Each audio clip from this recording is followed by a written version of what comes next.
Assalamualaikum warahmatullahi wabarakatuh. Nama saya Iqbal Akbar Munfaris. Di sini saya ingin mempresentasikan tentang mata kuliah akuntansi manajemen dengan judul isi internasional tentang perubahan tarif pajak di beberapa negara. Ada beberapa rumusan masalah. Yang pertama adalah apa pengertian akuntansi manajemen. Yang kedua, apa saja masalah internasional yang terjadi dalam bidang akuntansi manajemen.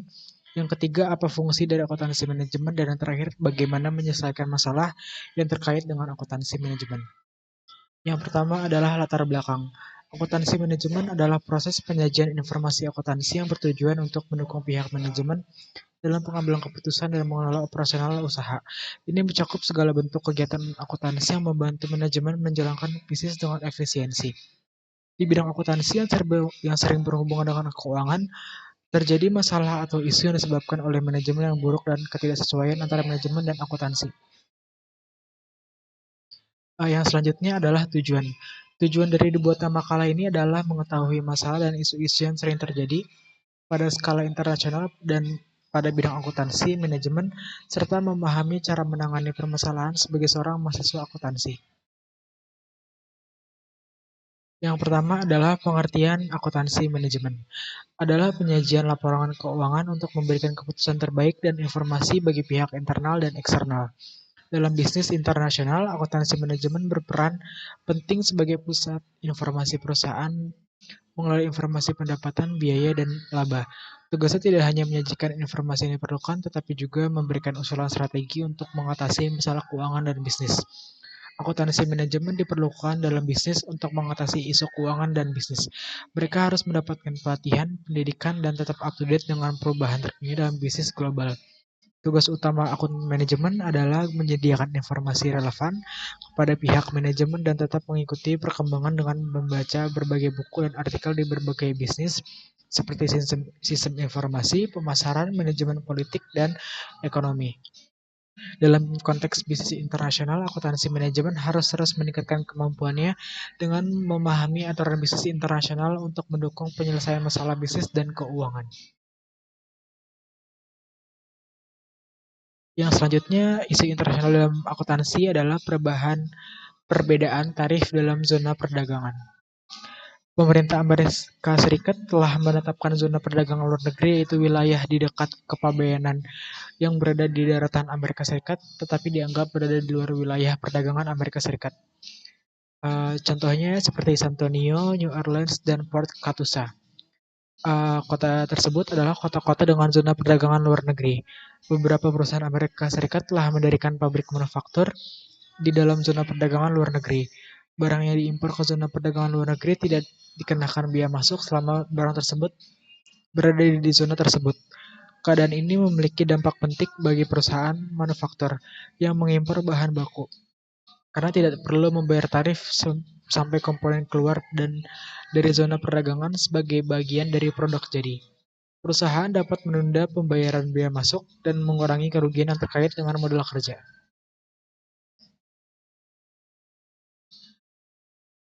Yang selanjutnya adalah perbedaan exchange rate. Saat perusahaan beroperasi di lingkungan bisnis internasional, perusahaan menggunakan mata uang asing untuk bertransaksi. Mata uang asing dapat ditukarkan dengan mata uang dalam negeri dengan menggunakan nilai tukar. Namun masalah muncul karena nilai tukar mata uang dapat berubah setiap hari, menyebabkan ketidakpastian akibat fluktuasi nilai tukar.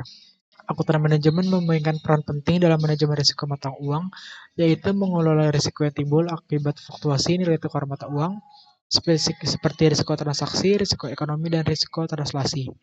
Perdagangan mata uang dilakukan dengan menggunakan spot rate, yaitu nilai tukar suatu mata uang terhadap mata uang lainnya dalam satu kurun waktu singkat. Apabila waktu suatu negara menguat terhadap mata uang negara lain, maka hal tersebut disebut sebagai apresiasi. Sebaliknya, jika mata uang suatu negara melemah dibanding dengan uang negara lain, hal tersebut disebut sebagai depresiasi. Apresiasi mata uang akan menyebabkan keuntungan nilai tukar, sedangkan depresiasi akan menyebabkan kerugian nilai tukar. Yang selanjutnya adalah fungsi akuntansi manajemen.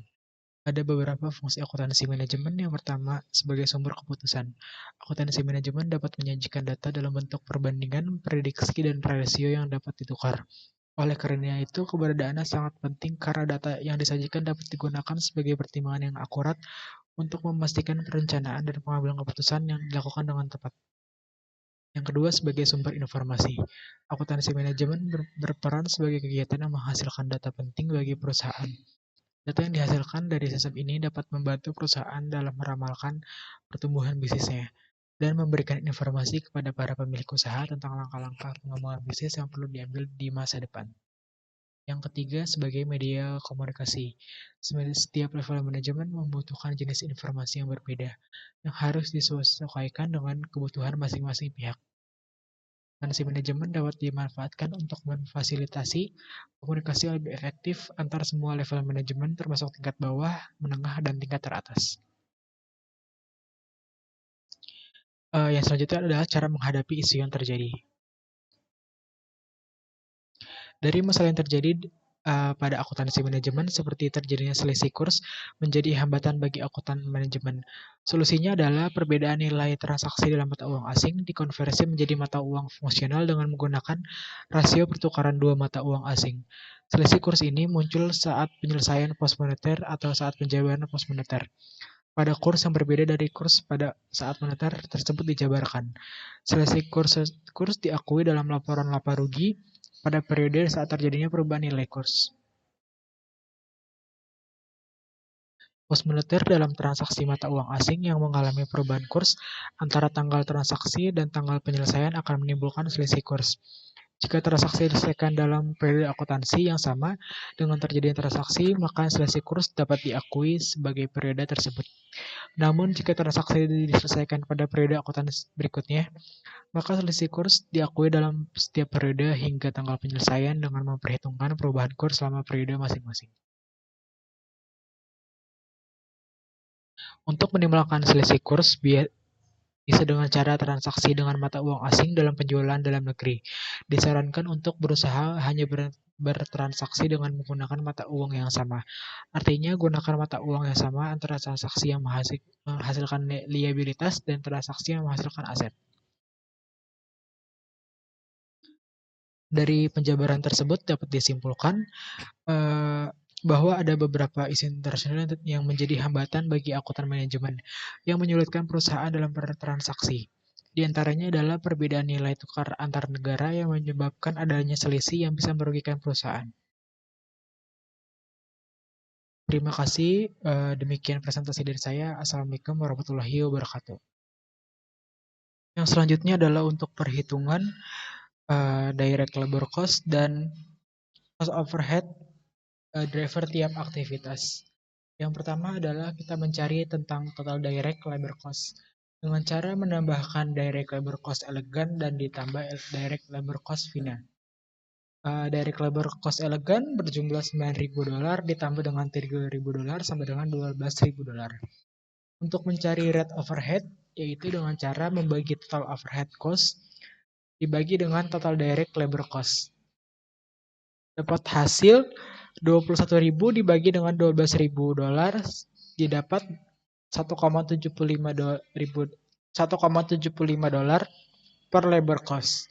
Untuk mencari alokasi cost overhead elegan dengan cara rate overhead dikali dengan direct labor cost elegan.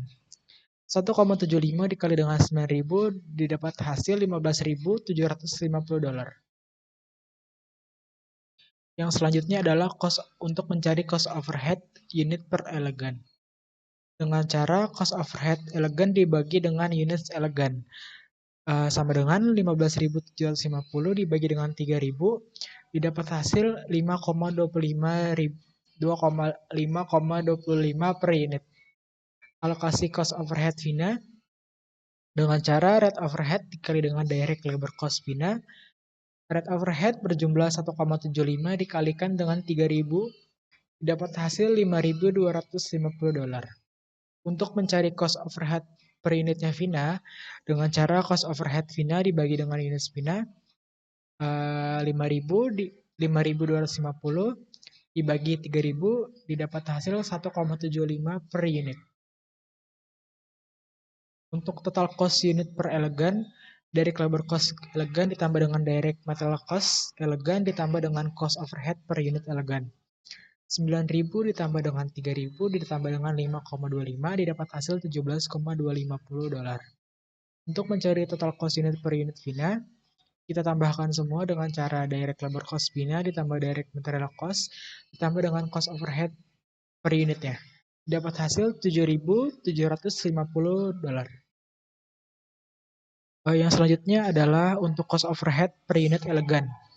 Dengan cara cost overhead setting peralatan dibagi dengan total setting hours lalu dikalikan dengan setting hours elegan. Didapat hasil 1.500. Untuk cost overhead unit Vina dengan cara cost overhead setting peralatan dibagi dengan total setting hours dikalikan dengan setting hours Vina. Dapat hasil 1.500. Lalu selanjutnya cost overhead per unit elegan. Dengan cara cost overhead pemrosesan mesin dibagi dengan total mesin hours dikali mesin hours elegan. Didapat hasil 9.000 dolar. Untuk cost overhead per unit Vina dengan cara perhitungannya cost overhead pemrosesan mesin dibagi dengan total mesin hours dikalikan mesin hoursnya Vina. Didapat hasil 81.000. Untuk total cost per unitnya elegan dengan cara direct labor cost elegan ditambah dengan direct material cost elegan ditambah dengan cost overhead per unit dan ditambah dengan cost overhead per unit elegan. Dapat hasil 22.500.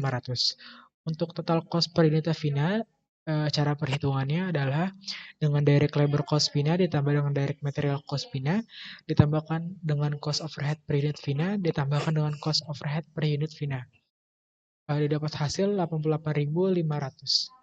Jadi total cost per unit untuk elegan adalah 22.500 dolar dan untuk Vina 88.500 dolar. Terima kasih presentasi dari saya. Assalamualaikum warahmatullahi wabarakatuh.